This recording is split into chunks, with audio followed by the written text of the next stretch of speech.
Magandang umaga po sa ating lahat. Amen. Palakpakan po natin ang ating Panginoon. Hallelujah. Sige po mga kapatid, inaanyayahan po ang lahat na tumayo. At tayo po ay magpupuri at sasamba sa nag-iisang Diyos. Amen. Hallelujah. Pero bago po ang lahat ng yan mga kapatid, no? Meron lang po akong nais basahin mula sa Psalms chapter 21 verses 1 to 2. Sabi po dito sa mga awit 29 verses 1 to 2. Sabi po dito, purihin nyo si Yahweh, mga nilikha sa kalangitan. Kilalanin ang kanyang lakas at ang kanyang kaluwalhatian. Purihin ang kanyang maluwalhating pangalan. Sambahin si Yahweh sa banal na kaayusan. Sabi po dito, no, sambahin po natin ang ating Diyos. So, tayo po mga kapatid ay magpapasalamat, itataas po natin ang ngalan ng ating Panginoon. Ayan po ba? Ayan, pero bago po ang lahat ng yan, inaanyayahan ko po ang lahat na lumibot, batiin po natin yung mga kapatiran po natin, sabihin natin, you are blessed. Ayan, sige po. Hallelujah! We praise you, Jesus, for you are mighty.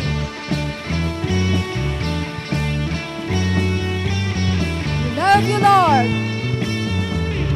Ikaw ang kalakasan sa oras ng kahinaan, O Diyos magpakailanman.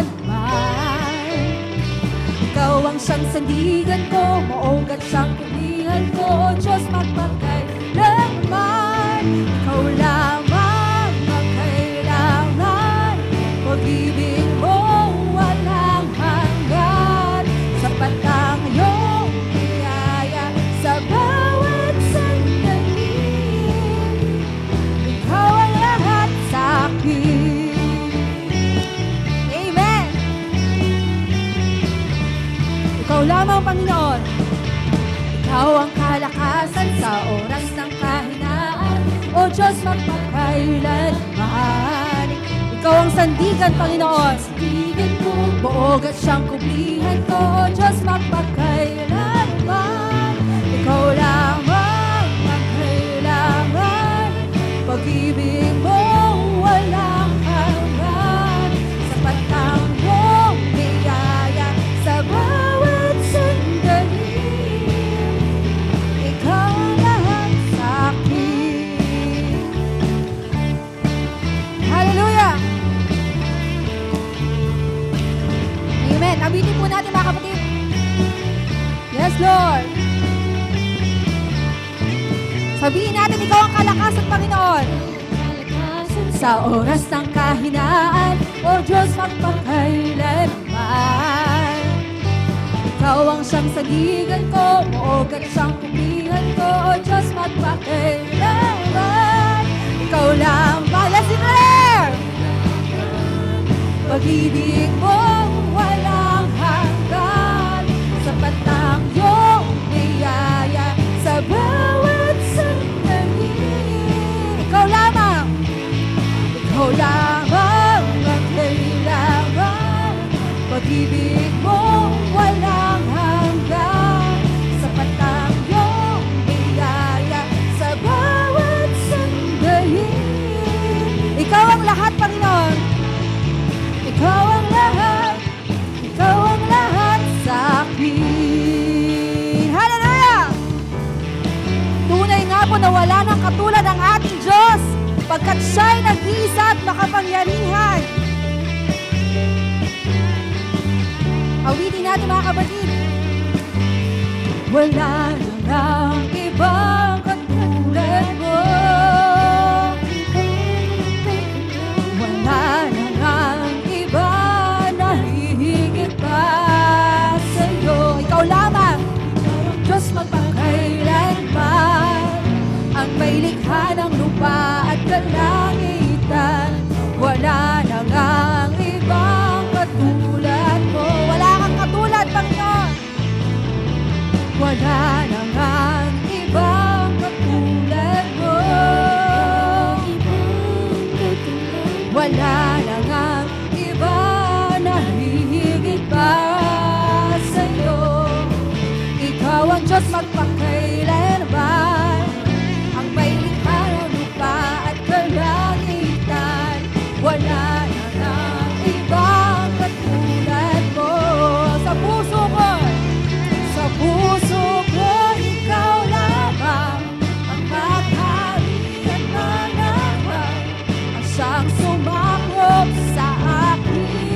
kalooban. Magtitiwala ng lubos, tanging sa'yo lamang, O Diyos, pagkat wala na ibang katulad mo. Wala na ngang iba, wala na nga. Come on, church. Let's declare the goodness of the Lord. Wala na ngang iba na hihigit pa sa'yo. Ikaw ang Diyos magpakailanman, ang may likha ng lupa at kalangitan. Wala na ngang ibang katulad mo. Sa puso ko, ikaw lamang ang maghari at manahan, ang siyang sumako sa aking kalooban. Magtitiwala ng lubos, tanging sa'yo lamang, O Diyos, pagkat wala na ngang ibang katulad mo. Sa puso ko, yes, Lord! Ang siyang sumako sa aking kalooban. Magtitiwala ng lubos, tanging sa'yo lamang, O Diyos, pagkat wala na ngang iba, pagkat wala na ngang iba, pagkat wala na ngang ibang katulad mo. Hallelujah! Tinataas ka namin, Panginoon. Come on, mga kapatid, let's offer Him the best clap offering. Hallelujah, Jesus, we praise You. We magnify Your name.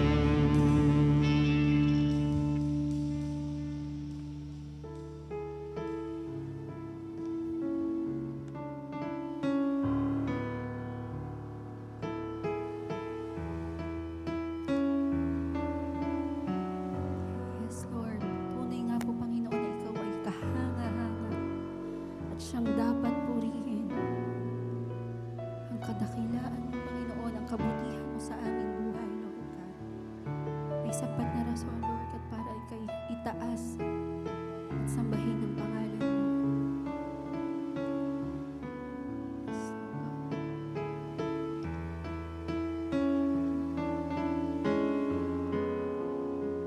Ikaw ay aawitan at sasambahin, Panginoon.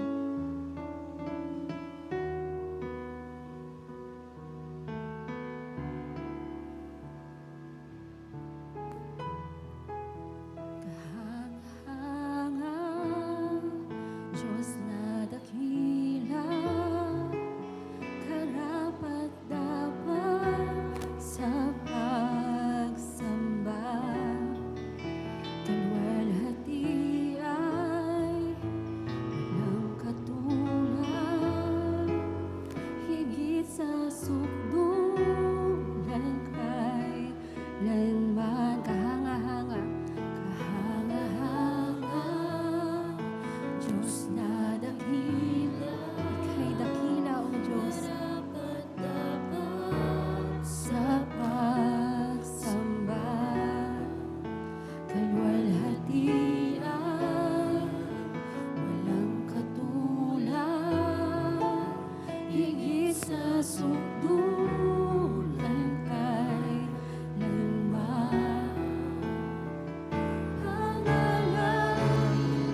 dapat sa pagsamba. Kalwalhatian, walang katulad, higit sa subulan kailanman. Kahanga-hanga, Diyos na dakila, karapat-dapat sa pagsamba. Kalwalhati ay walang katulad, higit sa sukdulan kailanman. Ang alay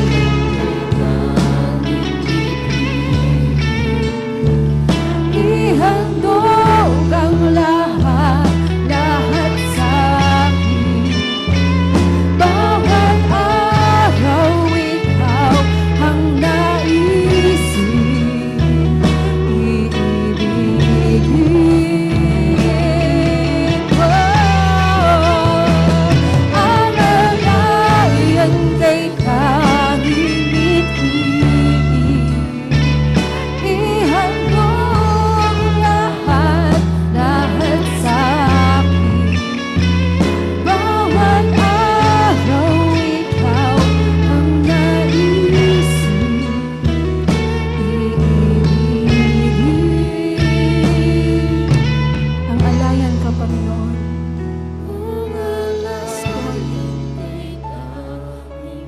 Let's just feel the presence of the Lord and say, Lord, you are amazing. Lahat sa akin, bawat araw ikaw ang naisip, iibigin.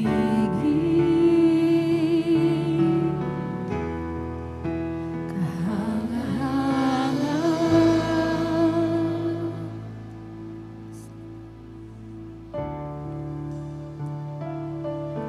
sasambahin ka, Panginoon, pagkat ika'y dakila.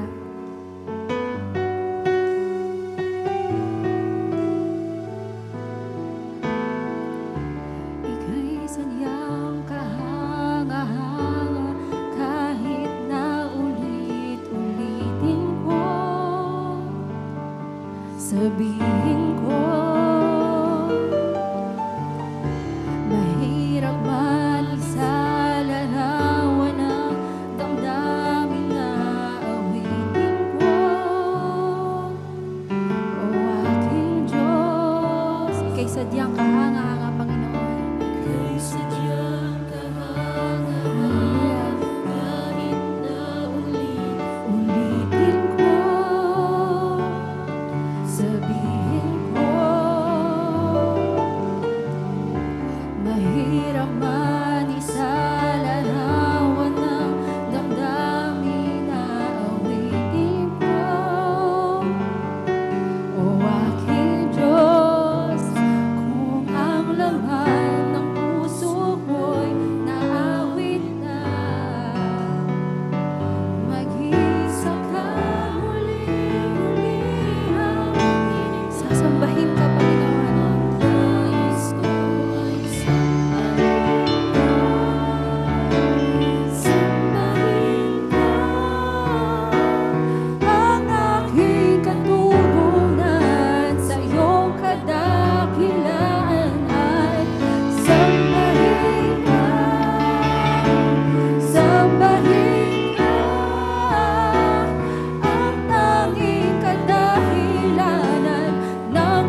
Diyos, ika'y sadyang kahanga-hanga.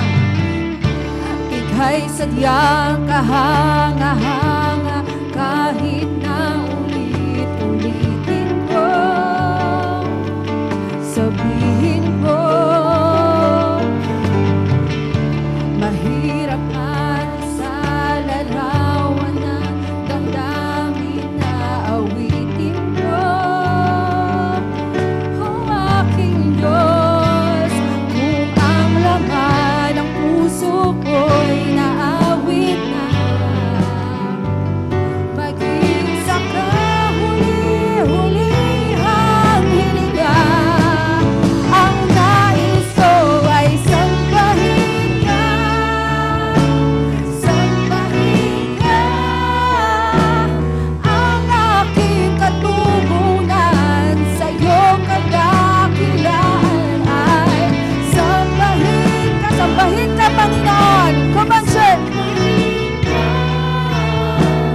Ang aking kadahilanan ng buhay ko't kalakasan, di masapat lahat ng nalalamang ibig, ngunit sa'yo ay aawitin ang pag-ibig. Sambahin ka. Come on, mga kapatid, sambahin natin ang pangalan ng Panginoon. Let's lift our hands to the Lord. Lord God, you are wonderful. Sa iyong kadakilaan ay sambahin ka, sambahin ka. Ang tanging kadahilanan ng buhay ko't kalakasan, di masapat lahat ng nalalamang ibig, ngunit sa'yo ay aawitin ang pag-ibig ko. Let's sing! Oh, luwalhati sa iyong pangalan, pagsambang walang hangganan. Oh, banalan makapangyarihan. Yes, Lord, come on, church. Kay banal at makapangyarihan. Oh, luwalhati sa iyong pangalan. Hallelujah! Pang walang hangganan. Oh, banalan makapangyarihan. Walang siyang Jesus Christ. Hallelujah! Kami maglilingkod at pupuri sa iyo, Panginoon, pagkat ika'y dakila. Hallelujah! Ang iyong ilikhay luluhod, sa iyo itataas ang ngalan mo. Bawat labi ay magpupuri. Let's declare! Jesus, dakila ka.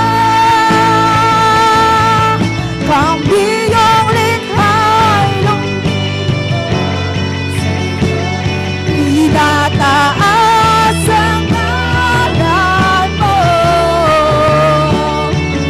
Bawat lahi ay nagsasabi, Jesus, Jesus, dakila ka. Ang iyong nilikhay, ang iyong nilikhay luluhod, sa iyo yes, Lord, lang mo. Bawat labi ay magpupuri.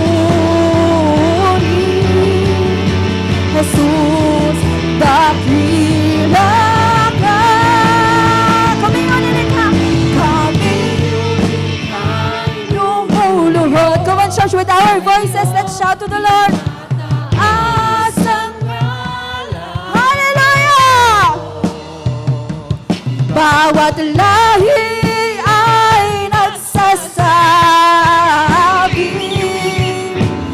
Jesus, dakila ka. Nararapat ka sa papuri, luwalhati at pagsamba.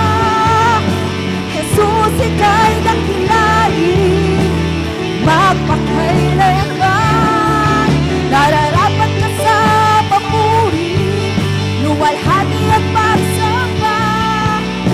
Itataas ang ngalan mo, Ama. Nararapat ka sa papuri, luwalhati at pagsamba. Jesus, ika'y dakilain, magpakailanman. Nararapat ka sa papuri, luwalhati at pagsamba. Itataas ang ngalan mo, Ama.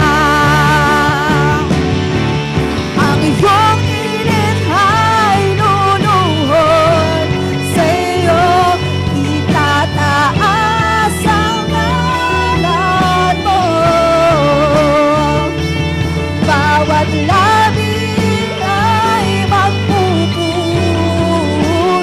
Jesus, Jesus, dakila ka, Panginoong likhain. Yes, Lord, you are mighty, you are worthy to be praised. Sa ngalan mo, bawal lalim ay magsasabi, Jesus, dakila ka. Nararapat ka sa papuri, luwalhati at pagsamba. Jesus, ika'y dakilain, magpakailanman. Pag-arapat ka sa papuri, luwalhati at pagsamba.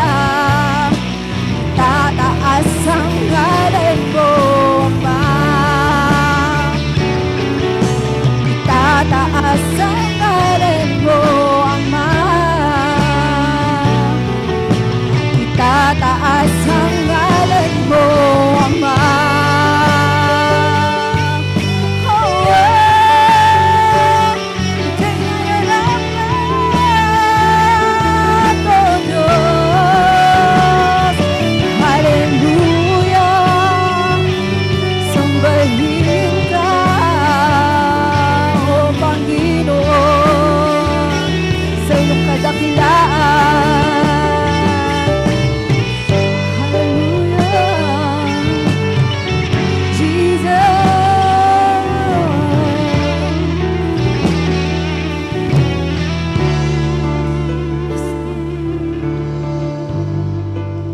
Mga kapatid, let's just feel the presence of the Lord right now. Hayaan natin siyang pumasok sa ating puso. Let's not harden our hearts today and invite the Lord in our lives. Kapatid, kung hindi mo pa na-encounter ang Panginoon, this is the right time to invite Him right now sa buhay mo.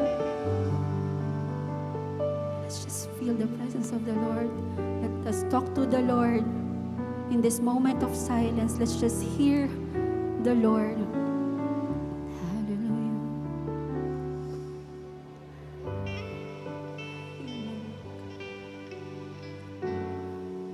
We love you, Jesus. Oh God.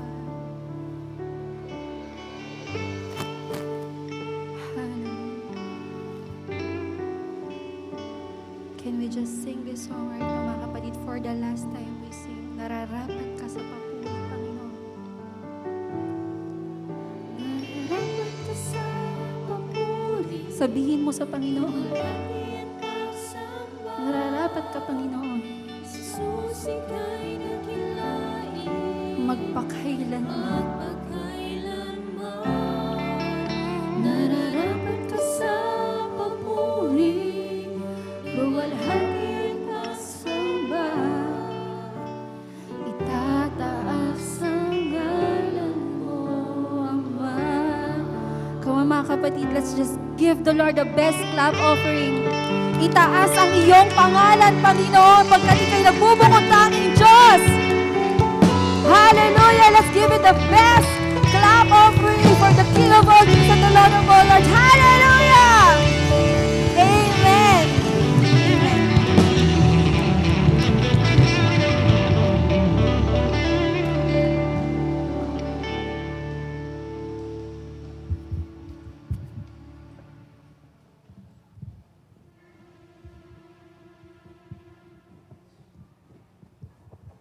Ayan. Magandang umaga po sa ating lahat.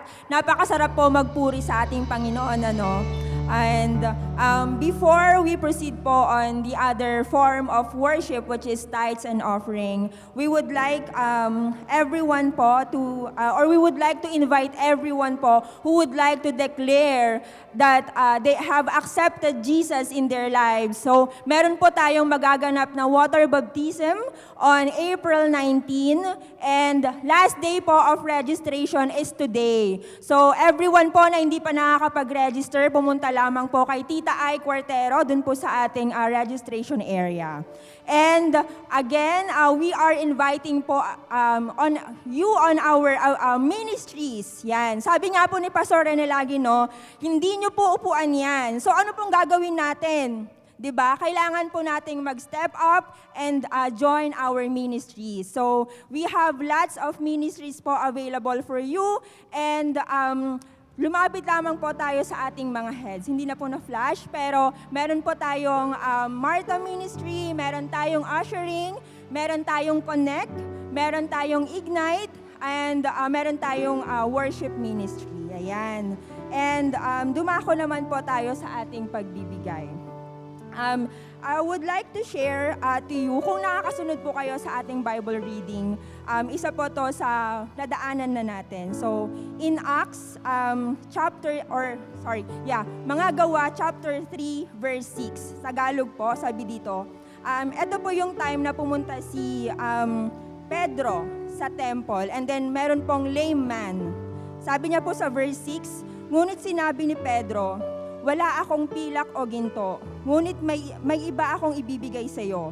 Sa pangalan ni Jesucristo, taga Nazaret, tumayo ka at lumakad. So, this time po is nakapaglakad po yung lame man, yung pilay.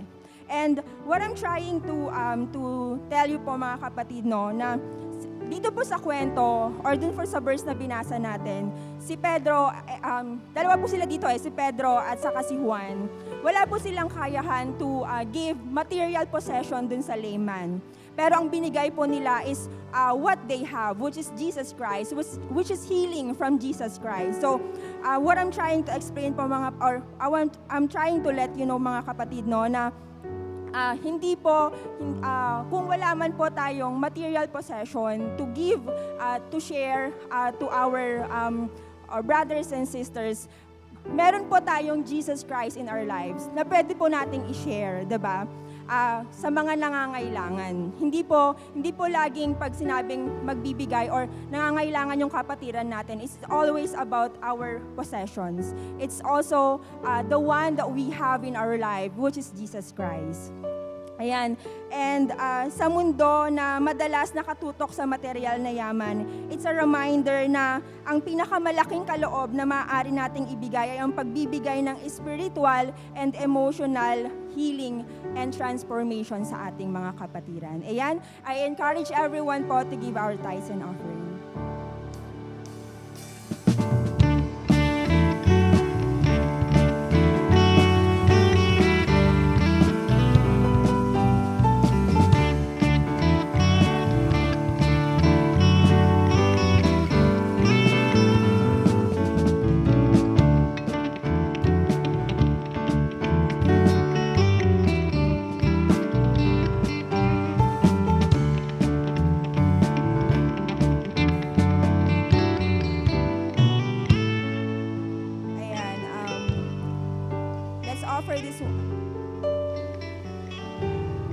offer this one to the Lord. And Lord, maraming salamat po, Panginoon. Thank you, Lord God, for the reminder, Lord God, na it is more valuable, Lord God, to share your word, to share you, Panginoon, than silver and gold to our brothers and sisters, Panginoon. Lord, may you help us, Lord God, to have the courage, Panginoon, to share not only our possession, but also our time, our talents, and spiritual gifts, Panginoon. And Lord, may we be, Lord God, a reflection of your love and generosity, Panginoon, sa mundo, Lord God, na minsan or madalas, Lord God, ay nakatutok sa material possessions, Panginoon. Lord, always remind us, Lord God, that we have you. Hindi kami nawawalan, bagkos, Lord God, we are receiving more blessings than we are asking, Panginoon. And Lord, we offer you this tithes and offering today, Lord God. May this further your kingdom here on earth, Lord God. And nawa, Lord God, ay maging instrumento po ito upang maka-reach kami, Lord God, ng mga tao, Lord God, na nangangailangan ng Jesus sa buhay nila. Maka-reach kami, Panginoon, ng mga tao, Lord God, na hindi pa nakakarinig, Lord God, ng iyong salita, Lord God. Lord, may you bless, Lord God, the works of our hands, Panginoon, those who willingly give their offerings, Panginoon. And Lord, we are praying for more, Lord God, more of you in our lives, Panginoon. Lord, we trust you and we love you. In Jesus' name we pray. Amen.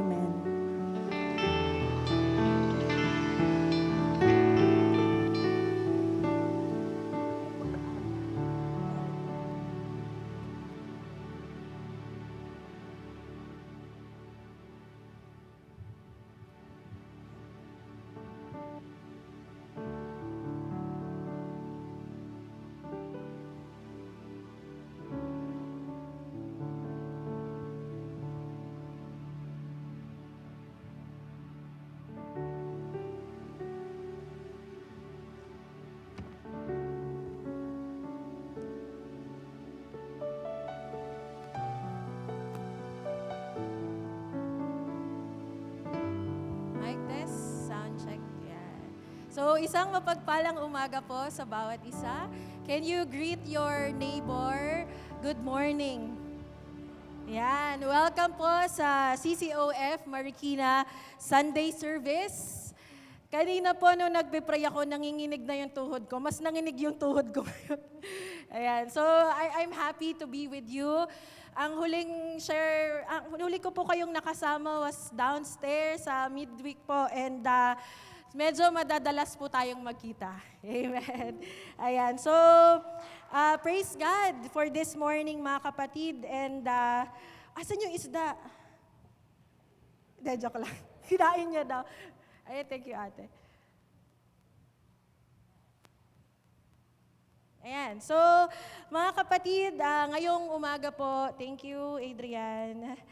Ngayong umaga po ay pagpapatuloy po natin ang ating March series. Ano nga po ba ulit yung series natin for the month of March? It is Moving On. Ayan. And I hope in the last 4 weeks po na pag-aaral natin about this series ay meron po tayong naging baon at marami po tayong natutunan sa ating Panginoon at sa ating faith journey.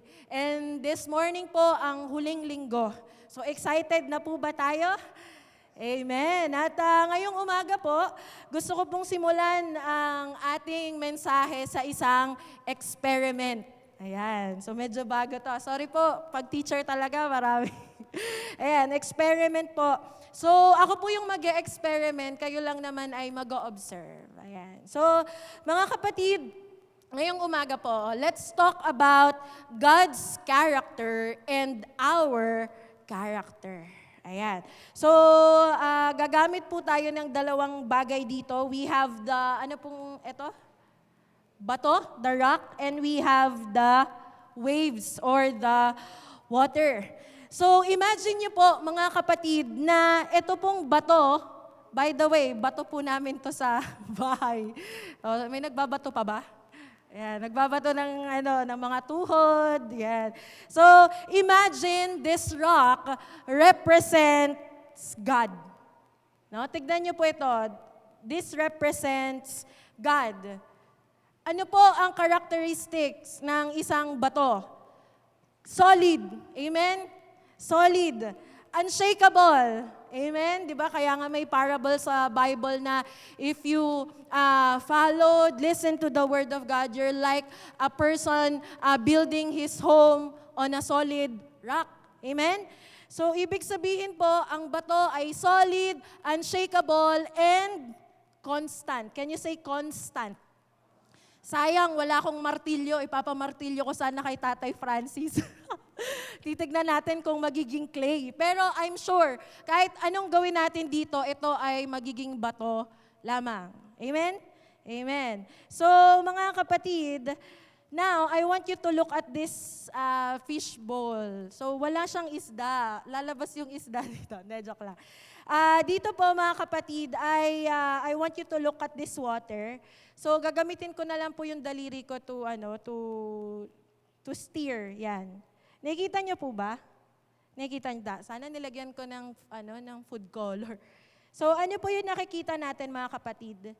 Nung hinalo ko po yung water, ano po nangyari? Merong, can you say waves? Ayan, no? Kahit galawin ko yan, ganyan. Huwag lang tatalsik yung tubig dito sa...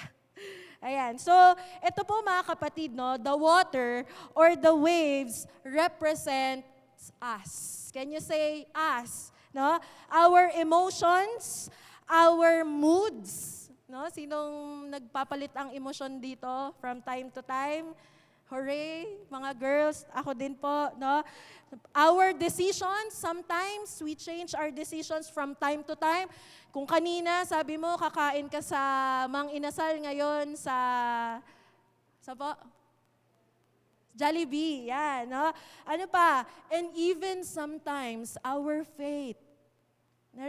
Naranasan nyo na po ba yun, mga kapatid? Parang last week, nag-praise and worship. Ang ganda ng message ni Pastor, no? You are strengthened in your faith. Kumbaga, kahit anong pagsubok yung dumating sa buhay mo, Lord, kayang-kaya ko to.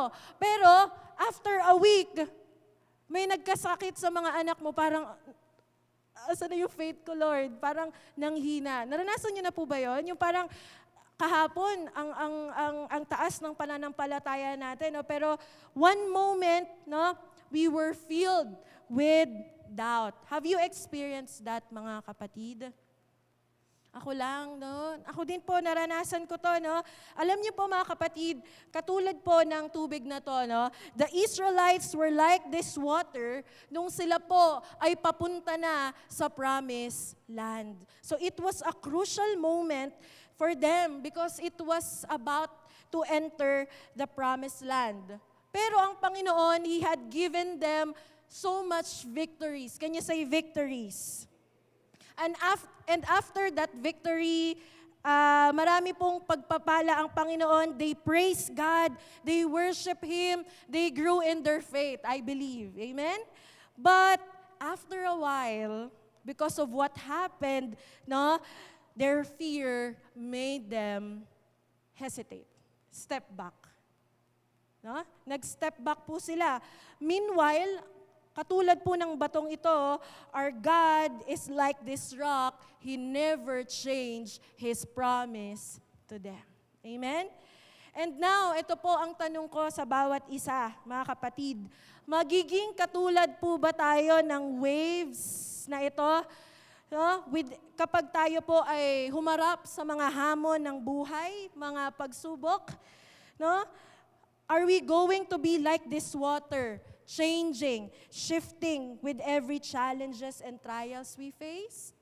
Or mananatili po tayong matatag sa bato, standing firm on the rock? Naniniwala po ba tayo na kapag tayo po ay tumayo sa ating pananampalataya sa Diyos, tayo po ay magpapatuloy at mag-move forward? Alin po tayo doon sa dalawa? That's why our message for this morning is, can you declare, made to move forward? Ayan. So, can you say to your neighbor, you are made to move forward, kapatid? Dahil dyan, yung mga nasa likod ay umupo sa harap. Medyo. Ayan, so puno naman po tayo. Ayan. And excited po akong i-share sa inyo ang ating mababasa for this morning. And kung saan meron pong misyon na binigay ang ating Panginoon sa mga Israelita. Alam niyo po ba, mga kapatid, na bawat isa po sa atin ay binigyan ng Diyos ng mission? Amen. And our goal for this morning is maintindihan po natin that you and I are created by the Lord for more. Can you say it? I am created by God for more. More of you, that we are made to move forward in our faith and purpose for God's mission and glory. Amen? And I'll be sharing with you just 3 important truths, 3 katotohanan po about how God designed you. No? May plano po ang Panginoon sa bawat isa. Naniniwala po ba tayo doon? Amen. And bago po tayo magpatuloy, itaas po natin sa Panginoon ang ating pag-aaralan. Heavenly Father, we just want to thank you. You are an awesome God. Thank you for your presence. Thank you for your kindness, Panginoon. Thank you, Lord, dahil as we worship, as we praise you, kanina pa lang ay nag-uumapaw na ang pag-ibig mo sa bawat isa. Maraming salamat dahil dinala niyo po kami ng safe sa simbahang ito. Thank you, Lord, for this wonderful day. Hindi po aksidente na kami po ay nagsama-sama sa oras na ito. Ang aming panalangin, Panginoon, ay mangusap po kayo sa amin personally, individually, Panginoon, sa lahat ng aming pag-aaralan, sa mga Bible verses, Panginoon. Would you reveal something to us so that, Lord, we will change, we will transform from the inside and out. Lord, we lay down to you this message, Panginoon. Gamitin niyo lamang po ko bilang inyong mouthpiece. And I pray, Lord, na handa po ang bawat isang tumanggap ng inyong salita. Lord God, handang tumanggap ng inyong victories, ng inyong breakthroughs, answered prayer today and in the future to come. We love you so much, Holy Spirit. Be in our midst. Would you give us your knowledge, your understanding, and your wisdom. We thank you, Abba Father. In Jesus' name we pray. Amen. Ayan, palakpakan po natin ang Panginoon. Ayan. So, ngayong umaga mga kapatid, our title for this morning is Made to Move Forward. Pag-aaralan po natin ngayong umaga ang istorya sa Bible, and I want you to bookmark. Sino po ang may mga Bibles? Let's bookmark our Bibles to Numbers 13 and 14. Ayan. So, Numbers 13 at 14. So, I'm sure na pag-aralan na po natin ito, mga kapatid, pero let's refresh ourselves, no? Ito pong story na to ay nagbigay po ng misyon ang ating Panginoon sa piling leaders, piling mga tao ng Israel. So, ilan po ba ang tribes ng Israel? We have 12. Ayan. So, ito po yung time kung saan ang mga Israelites po ay nasa wilderness. After po nilang makalaya from the land of slavery, which is Egypt. Tama po ba? At balikan po natin ng konti, paano po ba nagsimula ang lahat? So maalala po natin na ang mga Israelites po are the promised people of God. Namuhay po sila ng safe, matiwasay sa Egypt nung panahon po ni Joseph, the dreamer. Naalala niyo po yon? And ngunit kinalaunan po, noong dumadami na po ang kanilang lahi, ay unti-unti po itong napansin ng mga Egyptians at sila po ay nagimbal. So ano pong ginawa nila, mga kapatid? No? Nagbago po ang turing ng mga Egyptians na to at ginawa po silang mga alipin. Ayan, so ginawa po silang alipin.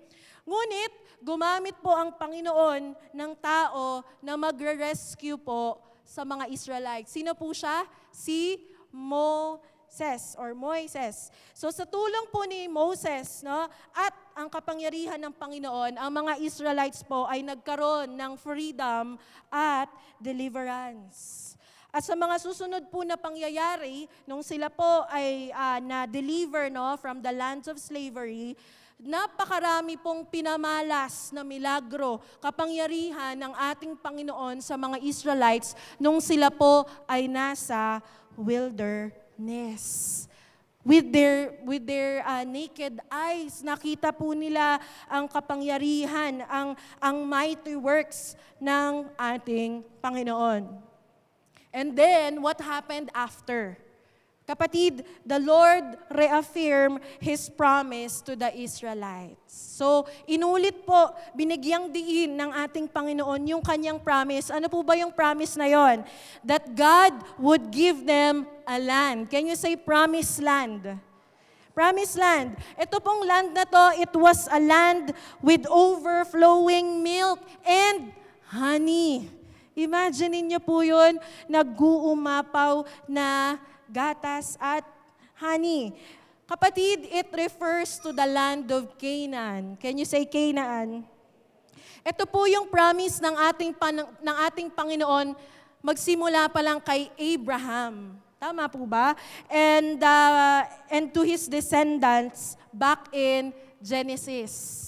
So, gusto ko lang pong i-plug in para mas lalo pong lumalim ang ating pangunawa. Ano ba yung promise na yon? Kailan ba siya nagsimula? Kanino binigay? Ano nangyari? I want to invite you to join us in our midweek service po sa Pasig kung saan meron po tayong series na Origin. Mapanood nyo din po yun online. And I hope na makasama po namin kayo, no? At lumalim po ang ating pangunawa sa unang salita. Unang libro or chapter, unang libro ng salita ng Diyos. Amen? And now, habang sila po ay nag-journey through the wilderness, papunta na po sila sa promised land, tandaan po natin, kapatid, that every step of the way, kasama po nila ang Panginoon. And God provided for all their needs. Ano-ano po ba yung mga needs nila? Siyempre, pagkain, di ba? Mahilig tayong kumain. So the Lord provided manna. Amen? The Lord provided meat, no? Yung quail. And also the Lord provided water. Huh? Ano pa po mga kapatid? The Lord provided a pillar of cloud para hindi sila mainitan habang naglalakad sa wilderness. The Lord provided a pillar of fire paggabi, pag kailangan nila ng lampshade habang nagta-travel, no? Lahat po 'yan provide ng Panginoon so that hindi po sila magugutom at mamamatay, no? So dumating po ang pagkakataon, eto na, we have to move forward. Sabi ng Panginoon, kailangan na po nilang kumilos at nag-utos siya. Sabi po ng Panginoon kay Moses, pumili ka ng isa sa mga kinikilalang pinuno ng bawat lipi or tribe at isugong mo sila upang magmanman sa Canaan ang lupang ibibigay ko sa inyo. So, si Moses po bilang head ng Israelites, he obeyed. Sumunod po siya sa Panginoon right away. Kaya nga pumili po siya ng 12 na leaders to go to the promised land. Basahin po natin, ano ba yung specific mission na kanilang dapat gawin. So, let's read in mga bilang, chapter 13, verses 17 to 20. Ang sabi po sa verses, bago lumakad ang mga espiya, sila'y pinagbilinan ni Moses. Sa Negeb, kayo dumaan sa kamagtuloy sa kaburulan. So very specific po yung kanilang dadaanan. Pag-aralan ninyong mabuti ang lupain. Tignan ninyo kung malalakas o mahihina ang mga tao roon. Kung marami ba o kakaunti. Tignan ninyo kung mainam o hindi ang lupa. At kung may matitibay na muog. Muog po is wall. Diba? Wall. O wala ang mga bayang tinitirhan ng mga tao roon. Tignan ninyo kung mataba ang mga bukirin doon o hindi. At kung maraming punong kahoy o wala. Let's read the last verse. lakasan ninyo ang inyong loob. At pagbalik nyo, magdala kayo ng ilang bungang kahoy roon, noon ay panahon ng pagkahinog ng ubas. So clearly, mababasa po natin dito mga kapatid, na yung mission po nila is to be a spy. Can you say spy? Na to the promised land na ibibigay ng Panginoon sa kanila. So, kailangan po nilang pag-aralan, kailangan po nilang mag-strategize paano nila ma-overcome itong bayan na ito. Paano nila lulusubin, tatalunin yung mga nakatira doon. So ano po yung ginawa nila? They have to observe. They have to observe and explore. Ano bang klaseng land ito? Yung mga tao ba dito mahina, malakas? Yung land ba abundant or hindi? Alam niyo po mga kapatid, they did. They passed through different places, sinunod po nila ito, and truly enough, nakita po nila na panahon ng pagkahinog ng ubas, pagkuha po nila, pagpitas nila, ay kailangan po ng 2 tao para buhatin ng isang bungkos or cluster ng grapes. So imagine niyo po yun, siguro yung size niya parang isang 5-year-old na bata. Gano'n lang ba kalaki ang grapes sa Pilipinas? Kahit si Queen, kaya niyang buhatin yun, ganun pa yung hawak niya, di ba? Pero yung mga Israelites, they had 2 people. They needed 2 people to carry. So it means, prutas pa lang ang yaman na nung bayan, di ba? Ang hitik na, ang sagana. No? At ano po ang sumunod na nangyari? Binigyan po sila ng 40 days to explore. And after that, kailangan po nilang bumalik. Kailangan po nilang mag-report. At eto na, basahin po natin, ano ba yung report ng mga leaders na ito? So let's read in verses 27 to 29. Nababasa niyo po ba? Ayan. Basahin po natin. Ang sabi nila ay, pinag-aralan namin ang lupain at natuklasan naming ito'y mayaman at masagana sa lahat ng bagay. So no question, it was a rich land. Katunayan, ang bungang kahoy na kinuha namin. So meron po silang proof or pruweba. Ngunit, eto na, datapwat, bagkus, malalakas ang mga taga roon. Malalaki ang lungsod at matitibay ang pader. Bukod dito, naroon din ang mga lahi ng higante. Wow! May mga giants pa. Sakop ng mga Amalekita ang Negeb, ang kaburulan ay tinitirahan ng mga Heteo, Jebuseo at Amoreo. Mga Kananeo naman ang nasa baybay dagat at sa tabi ng ilog Jordan. Subalit, pinatahimik ni Caleb ang mga taong bayan kasi nag-create na po ng commotion. Sabi po ni Caleb, hindi tayo dapat mag-aksaya ng panahon. Lusubin na natin sila sapagkat kaya natin silang gapiin. Ngunit, sumagot ang ibang espiyang kasama niya. Hindi natin sila kaya sapagkat malakas sila kaysa sa atin. Hindi maganda ang kanilang ulat tungkol sa lupaing pinasiyasat sa kanila. Ito ang sinabi nila, malalaking tao ang nakatira doon at sino mang magtangkang sumakop sa kanila ay lalamunin nila. Ganon ka-extreme. Nilamon ba sila? Hindi pa naman. Nakita namin doon ang mga higante, sila ay mula sa lahi ni Anak. Mga tipaklong lamang kami kung ihahambing sa kanila. So na-compare na nila yung mga sarili nila sa mga tao doon. Ano pong makita natin? Positive or negative? Bad report, negative, no? Pero makikita po natin mga kapatid dito na yung report po nila medyo dehado na sila. Tama? Di ba malaking bagay yun? Yung kunwari, kunento sa inyo, I have a bad news. Yung balikat mo na sobrang excited, biglang, ano yan? Di ba? Nakakababa ng confidence, ng lakas ng loob, di ba? So natakot po silang lumusob, gawa ng malalakas at malalaki ang magiging kalaban nila. Pero, alamin po natin, ang kakaibang tugon ng 2 taong ating babasahin ngayon. Sino po sila? Joshua and Caleb. So talon po tayo sa next chapter, mga Bilang 14 verses 6 to 9.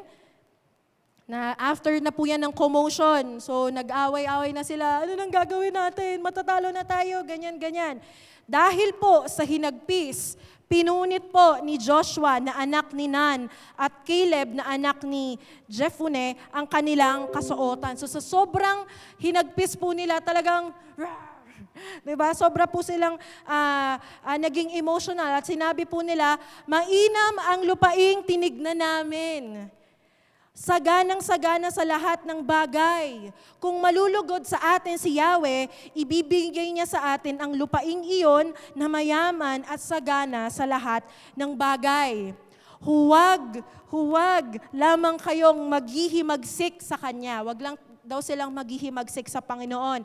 Magtiwala kayo sa Kanya at huwag matakot sa mga tagaron. Madali natin silang matatalo. Kasama natin si Yahweh at ginapinan niya ang kanilang mga Diyos. Huwag kayong matakot. Amen. So, makikita po natin mga kapatid na 10 sa 12 na nag-explore sa Promised Land ay natakot sa kanilang nakita. Ngunit, 2 lamang po ang hindi. Nabasa po natin na si Joshua at si Caleb buo ang kanilang loob na makakarating po sila sa Promised Land dahil nanaig po sa kanila ang kanilang pagtitiwala sa Diyos. So ano po yung unang bagay or learning na maaari po nating matutunan dito? So the first thing we must remember to move forward is, let's read all together. 1, 2, 3, go. We are made to conquer, not cower. Yan. Can you say, conquer? Yan. No? You are made to conquer, not cower, kapatid. Ano pong ibig sabihin ng conquer? It means ma-overcome natin or mag-gain control po natin ang isang pagsubok, ang isang sitwasyon sa ating buhay. So, other word po dito, siguro yung magtagumpay. Amen? Someone who overcomes challenges and obstacles in life. Kaya kapag sinabi mo sa iyong kapatid, isa kang conqueror. Ibig sabihin po niyan, isa kang mananagumpay. Now, ano po yung ibig sabihin ng cower? Ibig sabihin po niyan, manginig sa takot. Duwag, sabi ni nanay. Ayan, no? Cower. Literally means to tremble or to shake in fear. So, ganun yung naramdaman ng mga tao. Based on our story, merong 2 klase po ng tao sa ating story. The conqueror and the coward. Sino po ang mga millennials dito? Nanonood ba kayo ng Cartoon Network? Yung pink na aso na nanginginig. Yan, si Coward. Pangalan niya, Courage the Cowardly Dog. Wow, ang opposite. Di naman siya tapang. Ayan. So, sino po ang conqueror and coward sa ating story? Alin sa tingin natin yung pinadala ni Moses na mananagumpay at nanginginig sa takot? So, the 10 spies and the Israelites were had the coward's mindset. Now, can you say coward's mindset? Yan. 2 lang po sa kanila ang merong conqueror's mindset. Joshua and alin po tayo sa 2? Siyempre, conqueror's mindset. Amen? And paano po natin nasabi ito?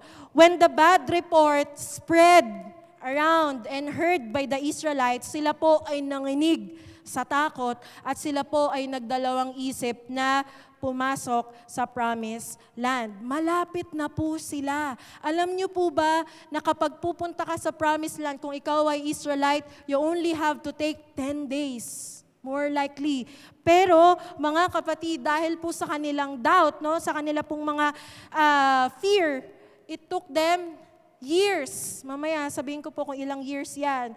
So, nakita po nila kung gaano kasagana yung land, no? Kung gaano po kaganda. Pero, mas nanaig po sa kanila yung takot. No? At 2 lang po sa kanila ang nagtiwala sa Diyos. Ang nakakalungkot po, mga kapatid, dahil po sa bad report, yun po yung pinaniwalaan ng mga Israelites. Amen? No? Now, what can we learn here? Tandaan po natin mga kapatid, meron pong dalawang bagay na makakahadlang sa buhay natin upang matanggap ang pangako ng Diyos.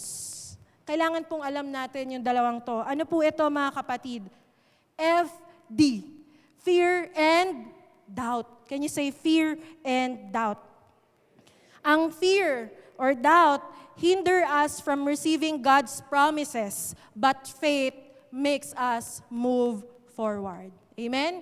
But faith moves us forward. Nung makita po ng mga 10 spies yung negatibo sa promised land, sila po ay natakot, no? At ano pong nangyari? Nangibabaw ang takot at pagdududa sa kanilang mga puso. Nako, ate. Baka hindi ko kaya makipagsabayan sa mga katrabaho ko. Puro galing sa magagandang school. Paano ko niyan? Oh, sabi ng mga graduating. May graduating po ba dito? Wala pa. Nako, baka hindi ko kaya makipagsabayan sa mga kaklase ko. Lahat sila valedictorian. Ako, hindi. Naranasan niyo na po yun? Nako, dadating pa ba yung God's best ko? Nako, nakikinig ba ang Lord sa mga panalangin ko? Nako, babaguhin pa ba ng Panginoon tong asawa ko? Diba? And so on and so forth. Ilan lamang yan sa mga bagay na possibly nagpapabagabag sa ating mga puso at isipan, pero palagi nating tandaan, let's have a conqueror's mindset. No? How? By overcoming our fears and doubts and by having faith in the Lord. Ito po ang realidad ng buhay mga kapatid. Fear and doubt make us human. Amen? Ang Diyos po ba natatakot? Hindi. Ang Diyos po ba nagdududa? Hindi. Pero ang tao, dahil sila ay tao, sometimes we feel that. Amen? Lahat po tayo, possibly minsan natakot na, nagduda na, no? Pero palagi po natin tatandaan na huwag po natin hahayaan na ma-overcome po ng fear and doubt ang ating pananampalataya sa Diyos. So whenever we feel fear or doubt, it's a good entry point for us to give it to God. Lord, I'm scared. No, kaysa ipamalita mo sa mga kapatid mo, takot ako, di natakot na din sila. 'Di ba? Sumbong natin sa Panginoon, Lord, ito yung nararamdaman ko ngayon. Remove my fear, remove my doubt. Amen? Alam niyo po mga kapatid, katulad ni Joshua and ni Caleb, meron po silang choice. Meron po silang choice to embrace that fear and doubt dahil sa nakita po nung 10 na mga kasama nila. Pero, they chose not to. Rather, they fixed their eyes on God at pinanghawakan nila kung sino ang Diyos. No? At ang kanyang pangako sa kanila. Sabi ng Diyos, ibibigay niyo yung promised land. Sabi ni Lord yun Yun yung pinanghawakan nila. Pinanghawakan po ba nila yung kanilang mga sarili? Definitely not. No? And what can we learn here, mga kapatid? How do we see our life today? Kamusta po tayo sa ating faith journey? Do we see it full of negativity, full of fear, full of doubt? Or do we see it as opportunity sa Panginoon to make us conqueror, to make us victorious? Meron po tayong choice. At ang ating Panginoon, He honors that. Hindi niya pinapakialaman ito. And I hope, mga kapatid, that as we continue this faith journey, anumang trials ang pagdaanan natin, we will always look upon the Lord. Amen? We fix our eyes on Jesus, the author and perfecter of our faith. Piliin po natin magtiwala at manampalataya sa Kanya. Amen? Alam niyo po, one thing I realized, habang ako po ay tumatanda, huwag niyo nang tanungin ko anong edad ko. No? Sometimes, we don't have to understand everything as we walk in our faith journey. Yun po yung na-realize ko. Kasi ako yung klase ng tao na kailangan ipaintindi mo sa akin lahat yan bago ko sumugal, bago ko mag-take a step of faith, no? Bago ko mag-move forward. But you know, God dealt something in my heart na, no, you need faith. Diba? What we need to do is to believe and have faith in the Lord. Amen. Sino pong nakasakay na ng barko at eroplano dito? Inaalam niyo ba yung background ng piloto tsaka ng captain? Hindi, excited ka lang, kasama mo yung ticket mo, di ba? Yung mga family mo. Nag-doubt ka ba? Hindi. Di ba? And that's faith, no? Even in the Bible, it takes faith in order for us to understand the truth and to receive God's promise. Amen? We have to increase our faith. Lord, increase our faith. Kaya ano po ang encouragement sa atin ng ating Panginoon in Isaiah 41 verse 10? Let's read together, mga kapatid. Don't be afraid, for I am with you. Don't be discouraged, for I am your God. I will strengthen you and help you, and I will hold you with my victorious right hand. Sino po ang nagtitiwala sa Panginoon that God is our victor?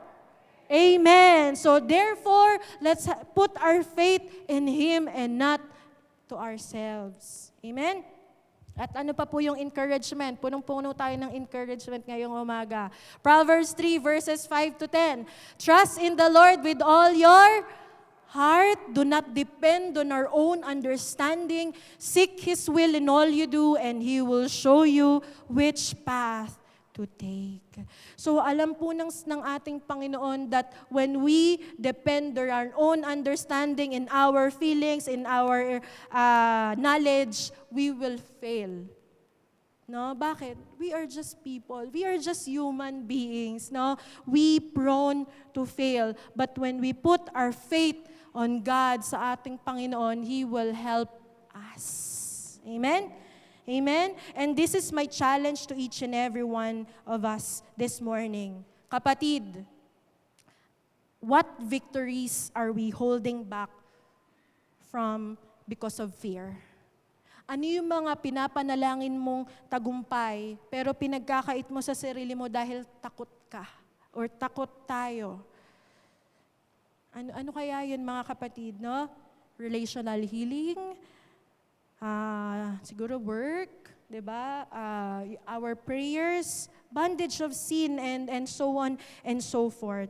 Kapatid, I want to encourage you this morning. Instead of embracing fear and doubt, basahin po natin ang sabi ng Panginoon sa kanyang salita. Alam niyo po ba na meron pong isang bagay na palagi nating ginagawa, kaya nag-uusbong ang fear and doubt sa atin. Alam niyo po kung ano? W-O-R-R-Y. Worry. So, sinabi po yan sa salita ng Diyos. Sabi po ng ating salita ng Diyos, don't worry about anything. Instead, pray about everything. Tell God what you need and thank Him for all He has done. Then you will experience God's peace which exceeds anything we can understand. Yan po yung pinupunto natin kanina, no? We need to have faith, no, that exceeds anything we can understand. And His peace will guard our hearts and minds as you live in Christ Jesus. No? Ako po lately, ang isa po sa mga ginagawa ko, every time na ako po ay, minsan, no, may worry sa buhay, minsan, lalo na pag mag-isa ka lang, lalakad ka sa trabaho, dami mong naiisip, no, worry ka na. Whenever I experience that, you know what I do? I always whisper to God. Literally, Lord, I need you.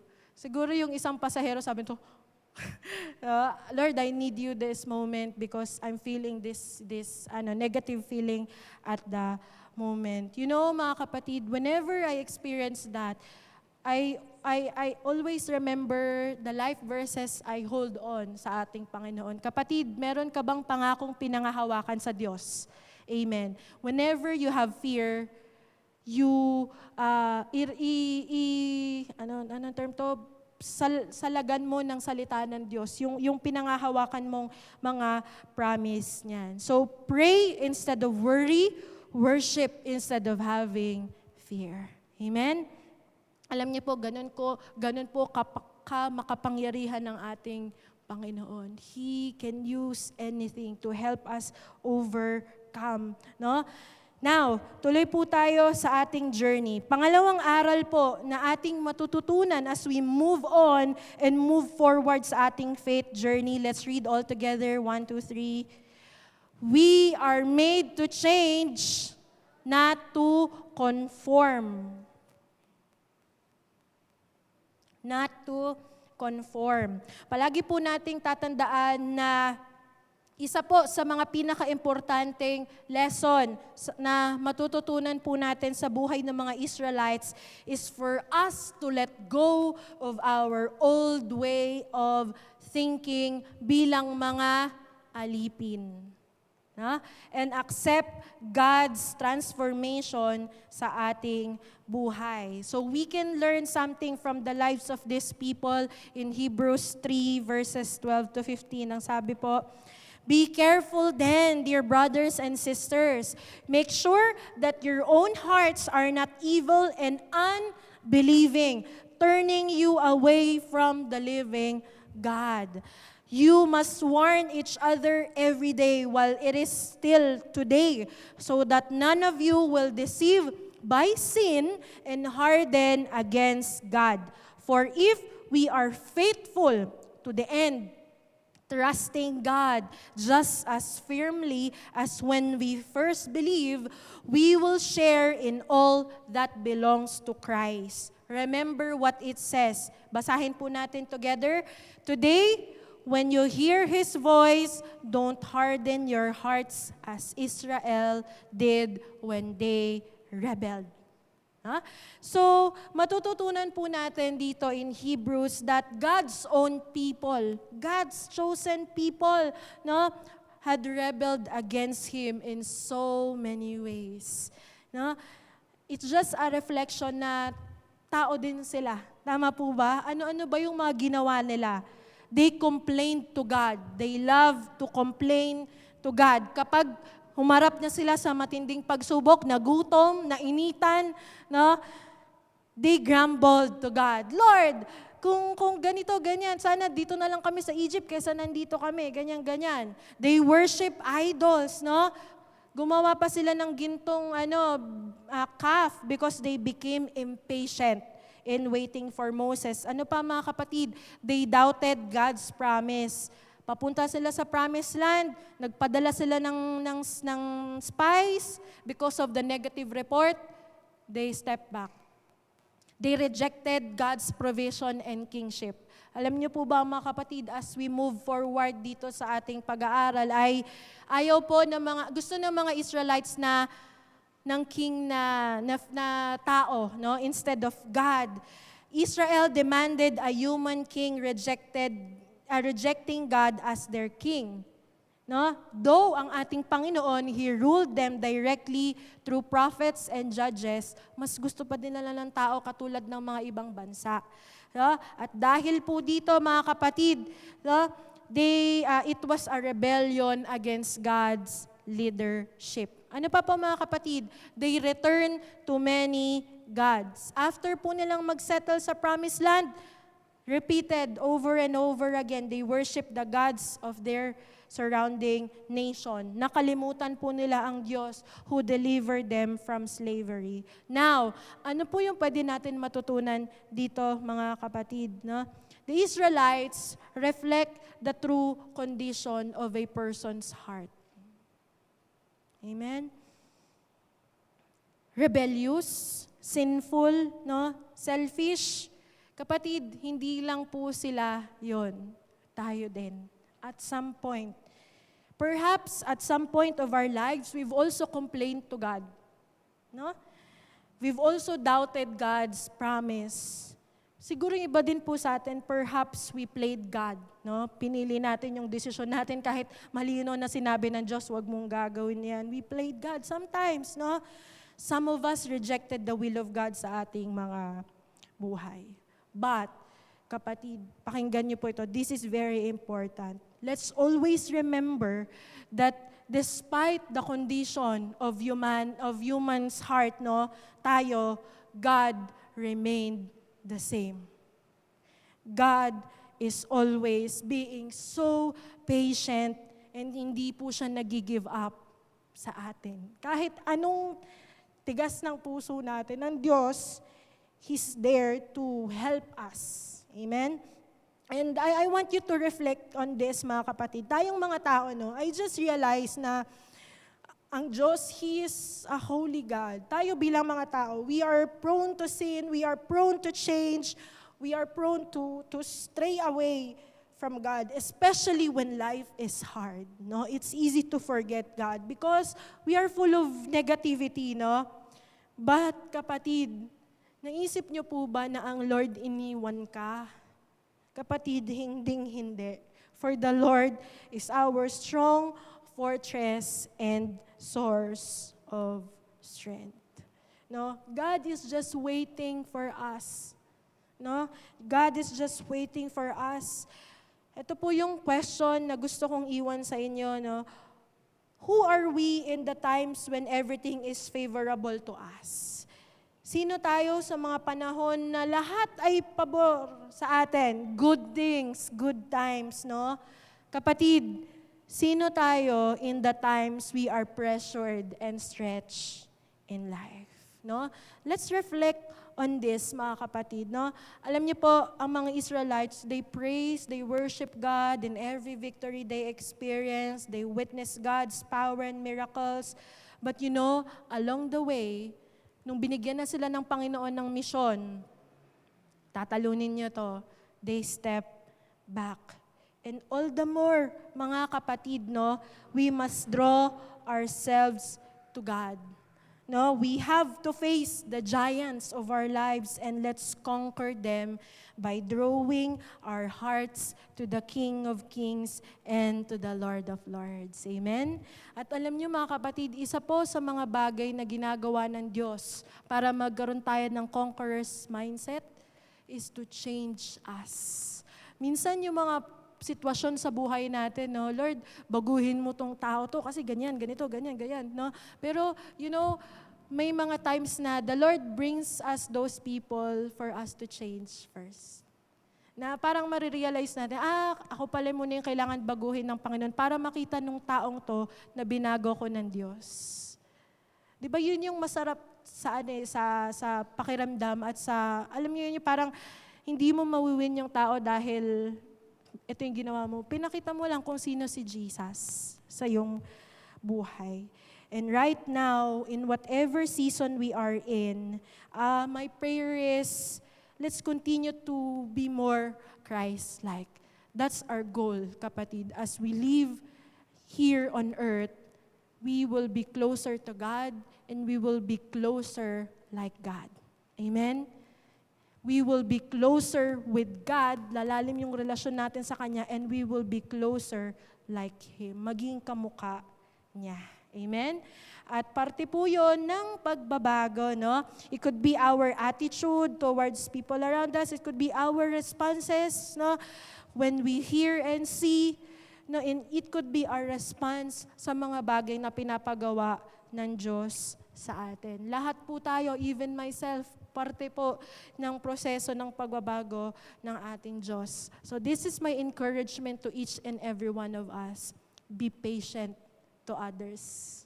No, can you say to your neighbor, be patient with me? Hindi naman yung pag-tolerate na, ha? Iba yung, no, be patient. No, kasi God is so patient to us, no? Perhaps these are the things that we have to change for the better or something na kailangan po natin i-surrender at i-repent. Palagi po nating tatandaan sa lahat ng pagbabago na nararanasan po natin sa ating buhay, mga pagsubok na hinaharap natin, you are a child of God. Can you tell that to your neighbor? You are a child of God. Tignan mo, kamukha niya ba si Jesus? Yes. No? And God is our good Father who will help us to change for His glory. And paano po natin malalaman yon? Through the Word of God. Amen. Can you raise your Bible? Raise your Bible. Yan. Ito pong salita ng Diyos, minsan nananampal to, kaliwa kanan. No? Pero praise God. Why? Because that's our goal, to be more Christ-like. Sabi po ng ating Panginoon sa kanyang salita in 2 Peter 3:9, the Lord isn't, let's read together, the Lord isn't really being slow about His promise. Hindi siya mabagal, as some people think. No, He is being patient for your sake, for our sake. He does not want anyone to be destroyed, but wants everyone to repent. No? And dagdagan po natin in Psalm 119:65-68, you have done so many good things for me, Lord, just as you promised. I believe in your commands. Now, teach me good judgment and knowledge. Yan po yung kailangan natin sa buhay natin ngayon. Grabe na po yung paligid natin, no? Ang dami ng fake news, dami ng mga nangyayari, no? Teach me good judgment and knowledge. I used to wander off until you discipline me, but now I closely follow your word. You are good and do only good. Teach me your decrees. Amen? Amen. And alam niyo po, hindi lang po Word of God ang ginagamit ng Panginoon for us to realize something na magbabago tayo, no? Even the people around us. Can you look at your neighbor? Yan. Ginagamit din sila ng Panginoon para may ma-realize tayo sa buhay. Yung mga mag-asawa ayaw magtinginan. Joke lang. No, ayan. No? And these people, no, ito yung realization ko mga kapatid, that one of the ways na ginagamit ng Panginoon is He uses godly people. Saan pa ba tayo maghahanap? Siyempre, sa godly people na, di ba? Godly people in our lives to reveal our flaws and shortcomings. Kasi tayo, hindi po natin kayang makita yon. Yung mga flaws ni Ate Cheska, hindi ko makikita yon. Kung hindi sasabihin ni Kuya Eran, ni Ate Apple, ni Kuya J.A., ni Bunso at nila Kuya Lord ng family members, no? Pero minsan, ibang tao talaga yung magpaparealize sa atin na kailangan natin magbago. Kapain nyo nga, may mata pa tayo sa likod. Di ba? Ay, di ba? Wala. Kasi hindi na talaga, we are people, no? This could be our loved ones, your spouse, our parents, your leader, our spiritual family, even our mga kapatid, no? Imagine this, kapatid. If we close our ears to corrections and harden our hearts, we won't be able to grow well as a person. Amen. Alam niyo po, yung nanay namin, sobrang higpit niya nung mga bata kami. Pero I appreciate that nung ako ay naging adult na. Kasi nakita ko na, kaya ganito kahigpit yung aming mga magulang kasi gusto nila ng maayos na buhay. So minsan na-realize ko yung ibang mga tao sa paligid namin, parang na-realize ko, mga kabataan din, no? Parang, Lord, thank you dahil kahit mahigpit yung magulang namin, na-realize namin na, kaya pala, kasi gusto nila na maging matino kaming mga tao. So, I'm sure ganun din po ang Panginoon. Kaya maraming warnings, maraming corrections, no? And just like the Israelites, ginamit po ng Panginoon si Moses, si Joshua, si Caleb to encourage them, to correct them, no? To remind them na to keep trusting the Lord. But somehow, hindi po nila ginawa. Tandaan po natin, when God reveals something to us, na kailangan po natin i-let go or baguhin, pero hindi po tayo naniwala at nakinig sa Diyos, nagmatigas tayo, no? We are putting ourselves into danger. We are putting ourselves into danger. Bakit? Sila pong mga tao, alam na nila yung possibility. Ang Diyos, alam niya na yung future. Kaya ngayon pa lang, He's warning us. He's reminding us. No? And I hope and desire that as we maximize our time knowing God and improving our character, we may find Him working and transforming us to be more Christ-like. And kailangan po natin magpakumbaba. No? We have to humble ourselves. Imagine if you and me let God refine our character, our identity, we will not be the same person again. We will not be the same person again. Amen? And let's continue sa buhay. Pwede po ba natin sabihin, tuloy-tuloy? No? Our mission that God has called us today by renewing our minds. Lahat po yan nagsisimula sa ating puso at sa ating isipan. Let's read in Romans 12:2. Don't copy the behavior and customs of this world, but let God transform you into a new person by changing the way you think. Then you will learn to know God's will for you, which is good and pleasing and perfect. Alam niyo po ba, kapatid, that you and me are made to go against the flow? Amen. We are made to go against the flow, to not conform to this world. Amen? Kaya minsan nawiwirdohan na yung mga tao sa paligid natin. Ito, dasal lang dasal, bulong ng bulong dyan. Okay lang yun, basta makita nila na mayroon kang Diyos na hinihingan mo ng tulong. Parte po yan, sign yan na totoo tayong may relasyon sa Diyos is nakikita ng tao yung difference natin sa iba. Amen? Siyempre, in a good and godly way. Amen? Amen. So let's trust the Lord and ask Him to live the way He wanted us. Amen. And how do we do that? By renewing our minds and grow into His purpose as we move forward in our faith journey. Ito po yung tanong ko. What areas in your lives need transformation? Is it yung patience natin? Is it our pag-spend ng pera? Is it how we think of things? Is it our opinion? And so on and so forth. What areas of our lives do we need to go against the flow of this world? May we surrender it to God and change us from the inside and out. Amen? Madali na lang yung out eh. Yung inside, yung gustong i-deal ng Panginoon sa atin. Amen? And now, the third and last learning na maaari po nating matutunan from our story this morning is, let's read together, 1, 2, 3. We are made to move and not stay stuck. Not stay stuck. So, pwede tayo mag-exercise, raise your arms like this. Move, galaw-galaw. Yan, move, di ba? And what happened after the negative report, mga kapatid? The Israelites doubted God's character, yung pangako niya. They stepped back to enter the promised land. Ano pong nangyari? They rebelled. God punished them. No? Moses interceded for them.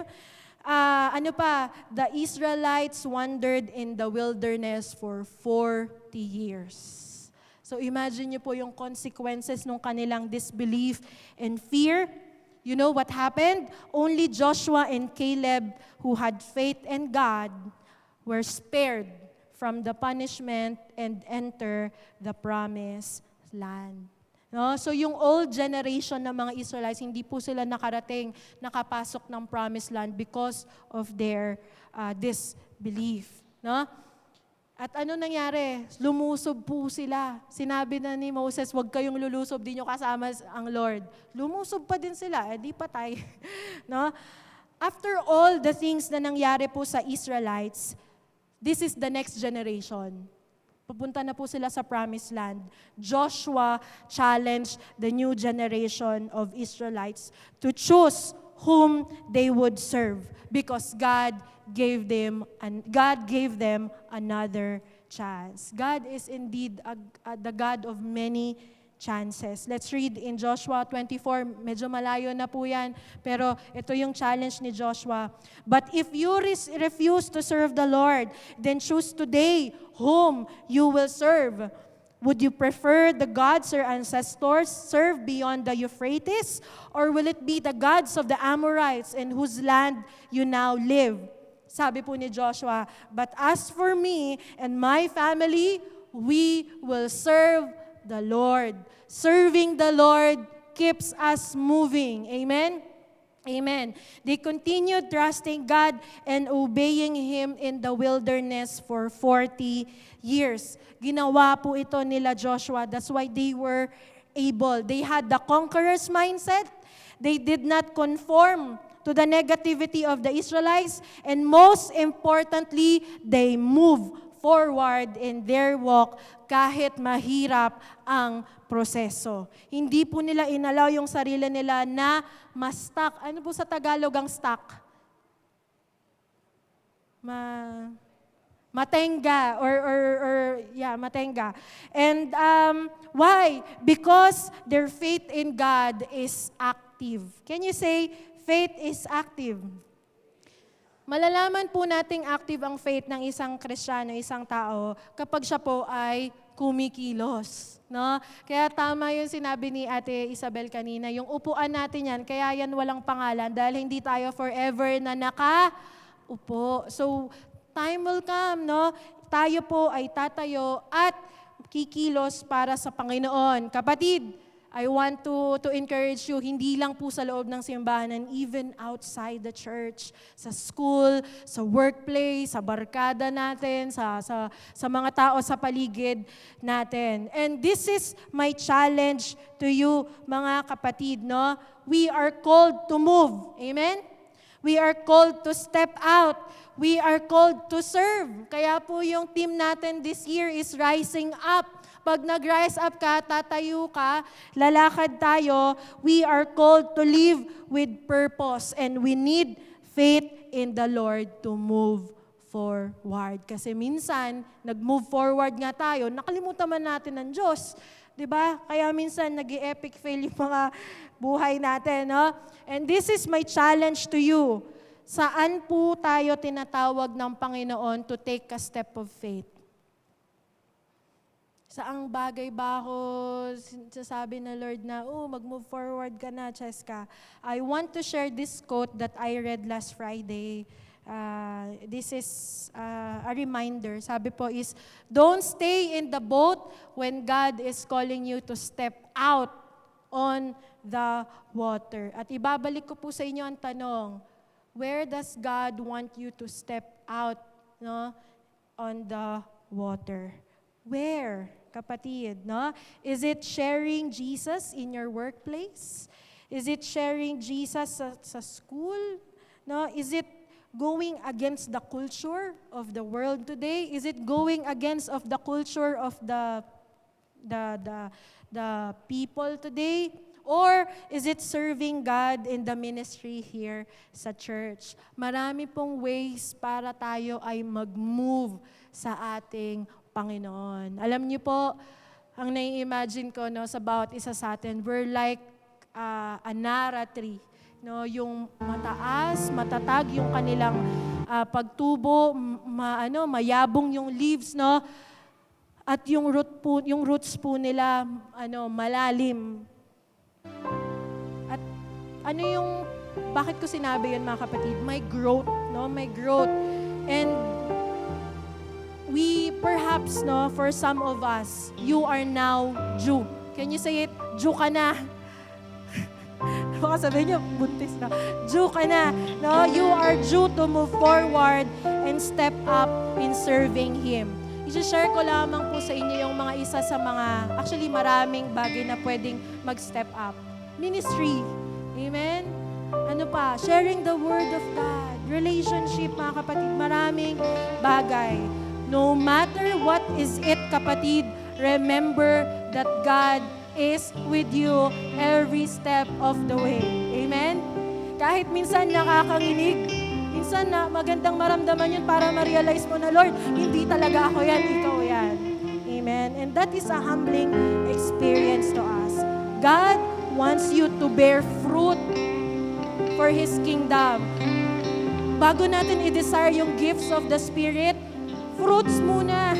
Susunod na lang yung gifts. Diba? Minsan kasi nakakalungkot, yung mga tao ngayon, yung mga Christian, Lord, I want this gift of tongues, ganyan, prophecy, pero walang fruits, walang prutas ng banal na spirito. Ano yun? Patience, kindness, self-control, goodness, ano pa? May Makikita niyo po yan sa Galatians or Ephesians, no? God is with you. God wants you and me to grow and prosper in our faith and journey. Faith journey, no? Huwag po tayong matenga, no? Huwag tayong manatili sa kinaroroonan natin. Rather, let us allow ourselves to move. At dito na din po ako magtatapos, mga kapatid. Ngayong umaga po, no, I want you to remember these 3 things na natutunan po natin. We are made to conquer, not cower. We are made to change, not conform. We are made to move and not stay stuck. We are made to move forward in our faith. And ano po ang sikreto upang maranasan natin yung 3 bagay na to? Mga kapatid, a heart that is loving the Lord with our hearts, our souls, our minds, and our strength. Kapatid, mahal mo ba ang Panginoon? Parang hindi parang mahal mo ba ang Panginoon?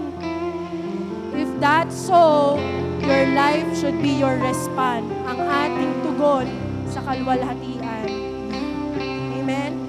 At ngayon po, I want everyone to stand up. No? Let's reflect this moment. Lord, saang bagay niyo po ba ako gustong mag-move on? Wow! Mag-move forward. No? Para po umalpas tayo sa ating pananampalataya, we need a true and growing relationship sa ating Diyos. And now, as we worship God, mangusap po itong ating kakantahin, ating aawitin sa Panginoon. Let's offer our hearts, our lives through this worship. Ika'y sadyang kahanga, kahit na ulitin ko. Let's declare. Sabihin ko, mahirap man isalarawan ang damdamin na Lord, pipiliin namin. O aming Diyos, kung ang laman ng puso ko'y naawit na. Let's declare. Maging sa kahuli-hulihang hininga, ang nais ko ay sambahin ka, sambahin ka.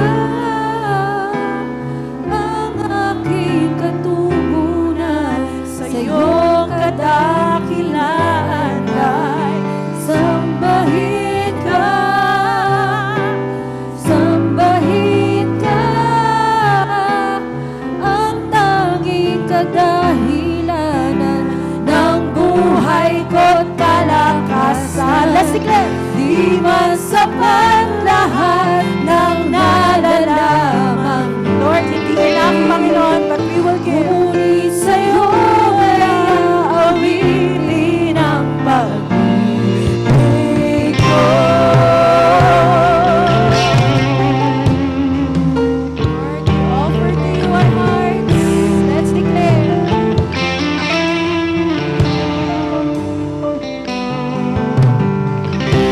Ika'y sadyang kahanga-hanga, kahit na ulitin ko.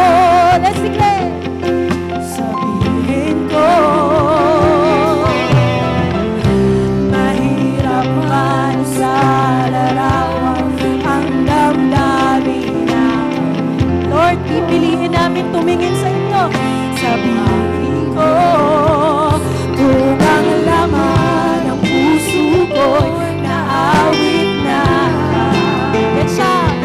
Maging sa kahuli-hulihang hininga, ang nais ko ay sambahin ka, sambahin ka, ang aming katugunan sa iyong kadakilaan.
Lord, yung mga pagpapagal namin para tumbasan yung ginawa mo sa krus ng Kalbaryo.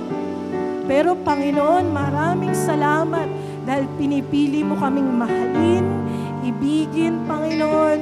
Tinutulungan mo kaming umalpas, magtagumpay sa aming mga buhay.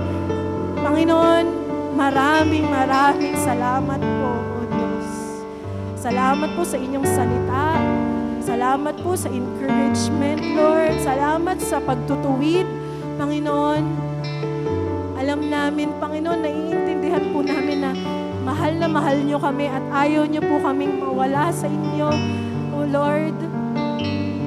At hayaan niyo po, Panginoon, na as we continue this life, this faith journey, Lord, we will choose to move forward. Lord, we will choose to have conqueror's mindset. Lord, we will choose to change, not to conform.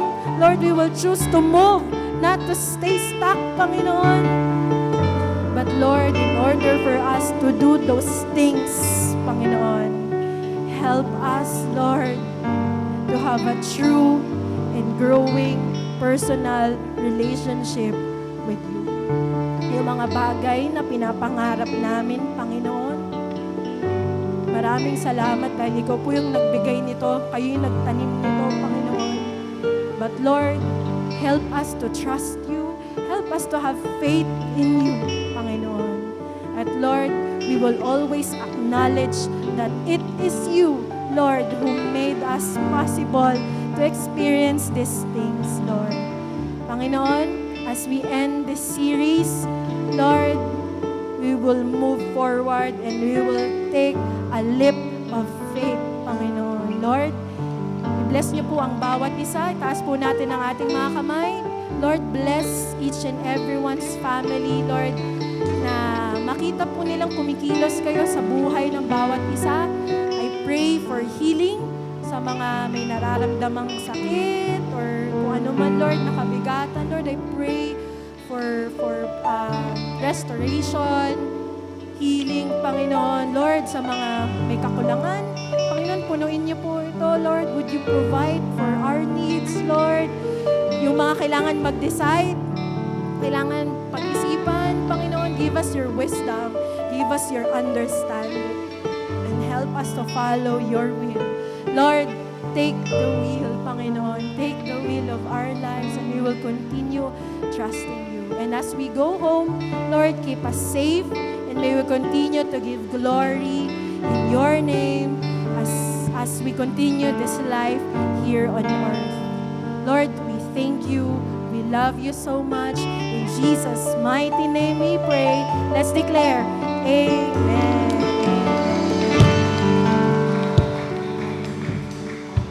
Amen. God bless po, mga kapatid. Let's see